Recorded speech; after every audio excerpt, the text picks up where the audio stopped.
For our technology task, we are going to do paper snowflakes. Now I've already cut my A4 white page into a square shape, and the instruction says fold it in half to form a triangle. So we make sure our points line up nicely at the top and fold that neatly in half.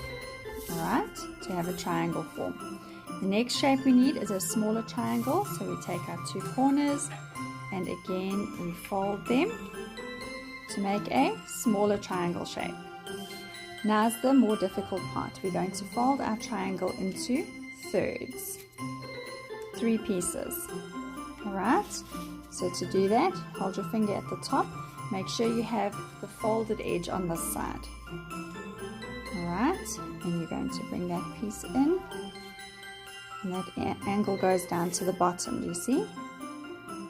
And then before you squash it flat, see if the other edge comes together, and then maneuver it slightly. So you want this edge to match onto that edge. So bring it over until you have thirds, and then you're going to squish it down to get your triangle folded into thirds. Okay, now look, mine is not exact, so I need to go back and I need to refold it until it is a straight line here. Okay, then my triangle is folded into thirds, and then we take our pair of scissors and we chop the bottom part off to have this final shape. Alright, now that we have our triangle folded into thirds, we are going to choose which pattern we would like to make. We'll start with the simpler pattern, and to do that we have to have our triangle with this shape drawn on it. So I suggest you use your pencil to help you get these shapes correct. Okay, if we look at it, it's got a shape of a triangle cut out like that, and then a smaller one on this side, and then quite a big chunk going down to the corner.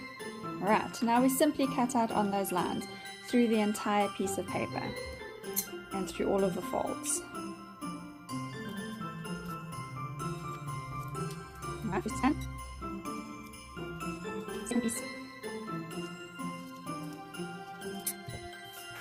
And that is the shape that we have. Let's unfold it and see what we have.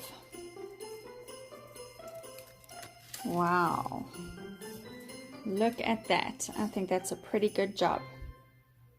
Let's do another one with the softer lines. So this is the pattern I've done for the more curvy lines. Remember, if you've got triangles and you've got angles, you're going to get a very geometric pattern with lots of square shapes. If you do rounder lines, you're going to get the more curved shapes. So let's see what happens with this one.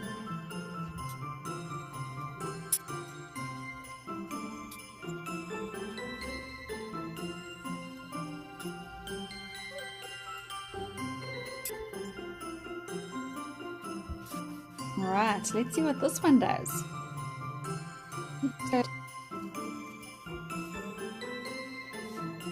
What do you think of that?